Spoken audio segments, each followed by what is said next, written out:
नमस्कार। राधे राधे। हर हर महादेव में आपका आचार्य देव। बुद्धि के स्वामी बुध हो।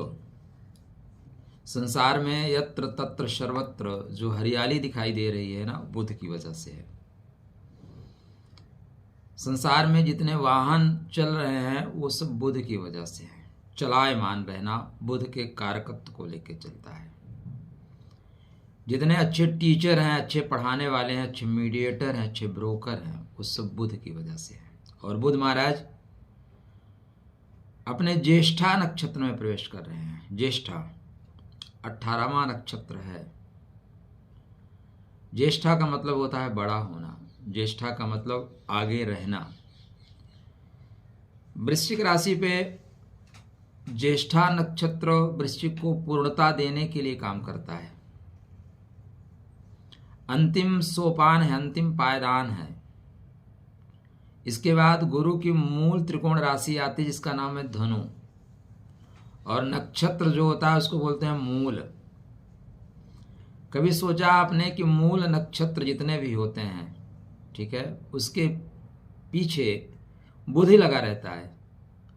अश्विनी के पीछे रेवती, मघा के पीछे अश्लेषा। बुध और केतु की उपस्थिति ही मूल नक्षत्रों का सृजन करती है। एक को पार्ट बोलते हैं, का मूल का स्वरूप बोलते हैं। इसके बाद बुध महाराज केतु के मूल नक्षत्र में जाएंगे, जड़ में जाएंगे। मूल मतलब आत्मा को जान लेना, मूल मतलब जड़ को जान लेना।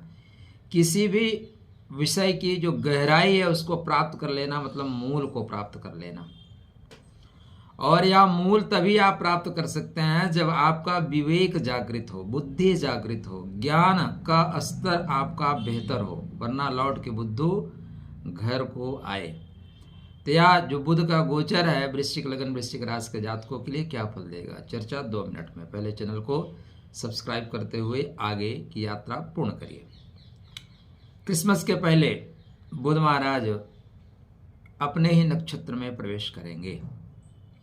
किसी भी ग्रह का राशि के वनस्पत नक्षत्र में प्रवेश करना ज़्यादा सुंदर घटना मानी जाती है।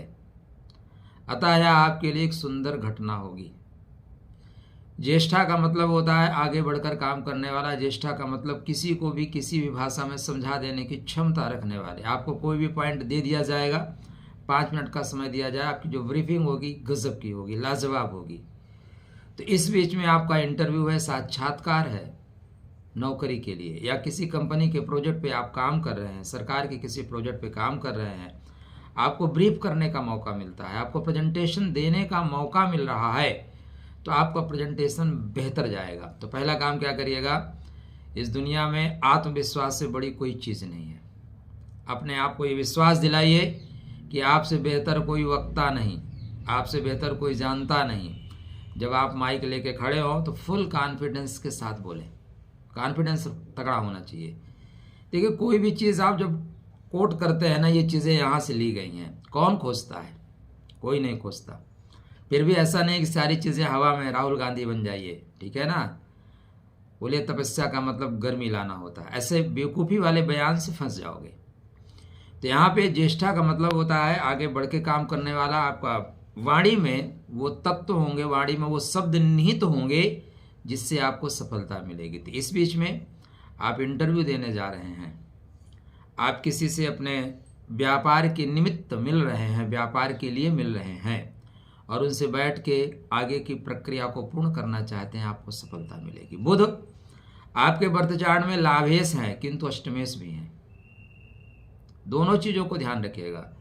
जो सीढ़ी ऊपर आपको ले जाती है वही सीढ़ी नीचे भी लाती है। जो रास्ता मंजिल तक ले जाएगा, अगर उस पर आप डगमगा गए तो उसी रास्ता से हॉस्पिटल ही पहुंच जाओगे। दोनों स्थितियां बराबर बनी होती हैं।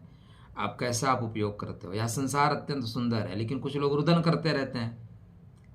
परमात्मा ने जो दिया अगर उसका उपयोग करना सीख लेते हैं तो आप मनुष्य हैं, और नहीं सीखते तो फिर राधे राधे। तो यहाँ पे बुध का प्रभाव डेफिनेटली आपके ऊपर पड़ेगा। सुंदर सा अपडेट है कि आपको इस समय मीडिएटर की भूमिका में होना चाहिए। किसी के बीच में आप काम करना चाहते हैं, काम कर रहे हैं, आपको सफलता नहीं मिल रही है, तो न रहो, न निराश करो मन को। उत्तिष्ठ जागृत, उठिए, जागिए, उठिए, आगे बढ़ जाइए।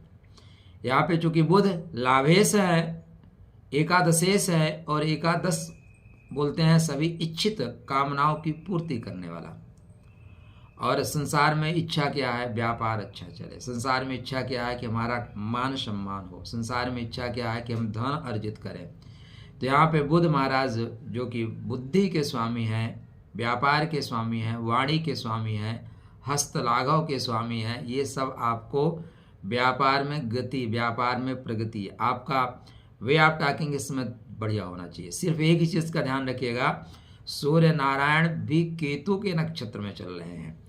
अभी होता क्या है कि जो हम लोग एक ग्रह को बताते हैं ना, तो ऐसा लगता है कि सारी चीज़ें बहुत सामान्य ढंग से आ रही हैं, बहुत सामान्य ढंग से आ रही हैं। और भी 8 ग्रह तो आपके हैं, उन 8 ग्रहों को भी तो ध्यान देना पड़ेगा। यह सिर्फ गोचरी स्थिति है जो आपको 50 से 58 या मैक्सिमम 62% तक लाभ देगी, इससे ज़्यादा लाभ देने वाली नहीं है। फिर भी जहाँ से लाभ मिले वहाँ से लेना चाहिए। तो सूर्य नारायण सेकंड हाउस में केतु के नक्षत्र में है, झटकिएगा नहीं, पटकिएगा नहीं, आपकी वाणी में तीखापन होगा। आप एक लाइन में बोल दोगे, करना है करो, नहीं चाहो नहीं। बुध का मतलब होता है बुद्धिमान, बुध को बोलते हैं बनिया, बनिया मतलब बनिए, बनना सीखिए। जहाँ पे अगर आपको सरलता से काम निकल जाए वहाँ पे पराक्रम दिखाने का क्या लाभ? जहाँ पे बुद्धि के उपयोग से आपका काम निपट जाए वहाँ शारीरिक बल लगाने की क्या आवश्यकता? तो बुध को अच्छा रखिएगा। अगर बुध अच्छा है तो लौट के बुद्धू घर नहीं आएंगे, फिर बुध बुद्ध बन जाएंगे। तो ओम ब्राह्म ब्रीम ब्रह्म सा बुधाय नमः। क्योंकि मंगल की राशि में है, मंदिर जा रहे हैं तो दूर्वा थोड़ा चढ़ाइए हनुमान जी के चरणों में, और लाल चंदन लगा के गणेश जी के चरणों में चढ़ाइए थोड़ा लाल चंदन लगा के। बुध बहुत अच्छा फल देंगे। इसके बाद बुध महाराज धन के घर में जा रहे हैं, लाभ का स्वामी धन के घर में, कर्मा का स्वामी धन के घर में, श्रेष्ठ लाभ का अवसर आपको मिल रहा है। मैं पहले ही बोल रहा था कि 2025 आपके लिए बेहतर जाएगा। 23 से 24 बेहतर गया है। हाँ, अब आप लोग स्वीकार करें या ना करें, लेकिन 23 से 24 बेहतर गया है और 25 और बेहतर जाएगा। तो खुश रहना, स्वस्थ रहना, मुस्कुराते रहना, राधे राधे करते रहना।